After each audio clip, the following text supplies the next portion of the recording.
226 Joining me now is the leader of the Daylight Savings Party. Yes, there is a Daylight Savings Party.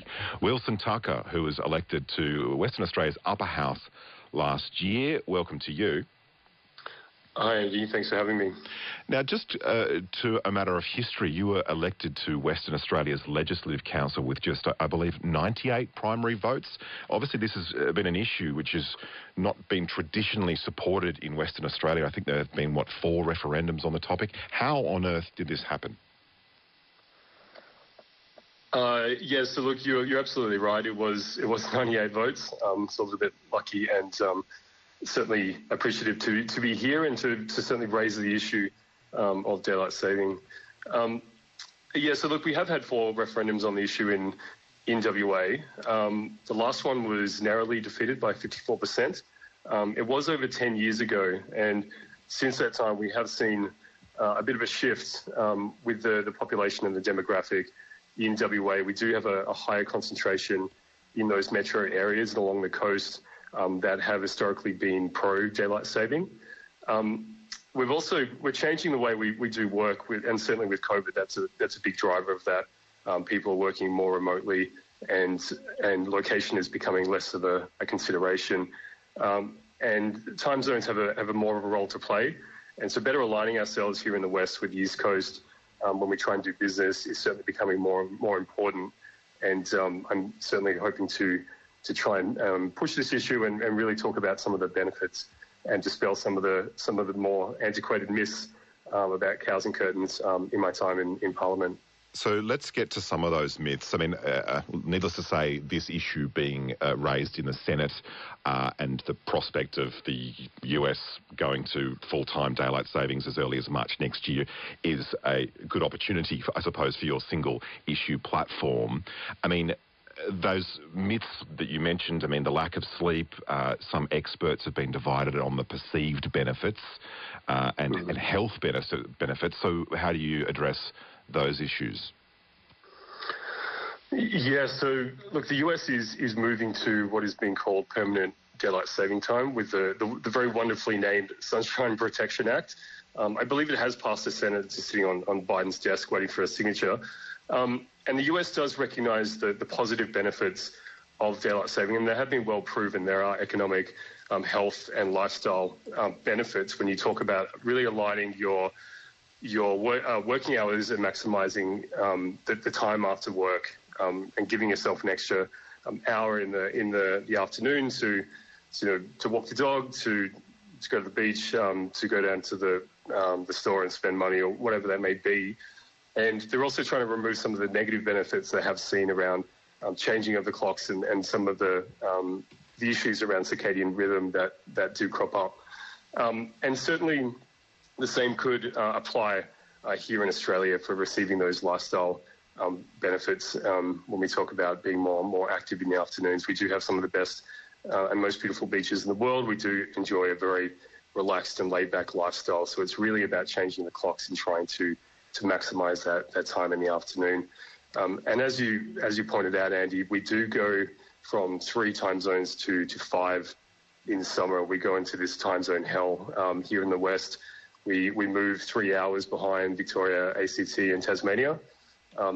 I recently jumped on a plane to Melbourne, and you burn that entire day as soon as you get off, and that 1 hour really does make a big difference. And certainly trying to do business with the East Coast as well, it becomes a massive issue. And it's going to be hard for, when we talk about a permanent, moving potentially Australia to a permanent daylight time. Obviously, it's a federal issue, it needs to be signed off, but I'm spending my time promoting the benefits that do apply for daylight saving here in the West. On RN Drive with Andy Park, should we have year-round daylight savings? 0418 226 Carl from Curl says, daylight savings is a bourgeois construct. Officers can just start work earlier if they choose. Why must everyone else suffer the dark every morning? And this one from Noella in Five Dog. Let's go back to where it started. 4 months of daylight saving. Circadian rhythm is a very important health issue when you get into your 80s. I'm waking in the dark every Monday morning. Just in terms of your advocacy for the federal government to adopt something like the United States is considering, I mean, it would be a big boost if President Biden were to sign this law into passing. What traction is this issue getting in the federal parliament at the moment? I haven't seen much noise happening federally. The federal government has a lot on their plate right now. Obviously, we're in an election cycle, so I don't see this getting really traction federally. We know that in Queensland there has been a recent push for daylight saving. The Queensland Mayor has got behind it, and there has been positive polling that has come out, and there has been reports indicating that Queensland economy is suffering a $3 billion loss for not aligning their clocks by that 1 hour on the eastern seaboard. And certainly with changing how we work and how we operate, where time zones become more and more important. And here in the West, we are very beholden to the East Coast. And we saw that recently with Perth hosting the football.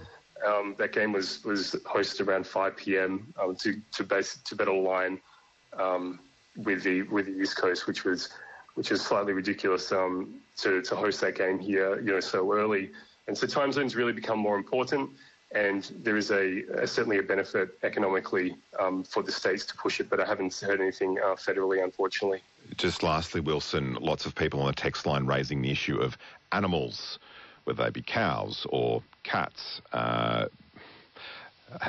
suppose the question is, how do you teach them to wind their clocks back? that is a very good question. The little paws can't get their fingers on the buttons or something. That's right. Yeah. Look, the cows they just don't know how to react, do they? We did see a lot of noise on the farm on the issue of cows, and certainly the regional vote, which was opposed on the issue during the last referendum here in the West. And there was a very strong no campaign that was run on some of these more antiquated arguments about cows and curtains. There was one solid argument that did come out about that, and that was that people felt like the daylight saving period was too long, and that it should have reversed in March. So basically, the period goes from October to March, and the argument against is that you're losing a lot of daylight by the time March rolls around, and really reduce that period from October to February. And we have had four referendums on the issue here, but we haven't had one on a reduced daylight saving period, which I think would be essentially a new referendum and a new spin on the issue, and one that will likely gain traction here at WA. Okay, well, it'll be interesting to see if this issue gets more traction after the frivolousness of the next month's election campaign. Wilson Tucker, thanks for your time. He's the leader of the Daylight Savings Party and was elected to Western Australia's Legislative Council last year on 98 primary votes here on RN Drive. The text line's firing up, as you would imagine.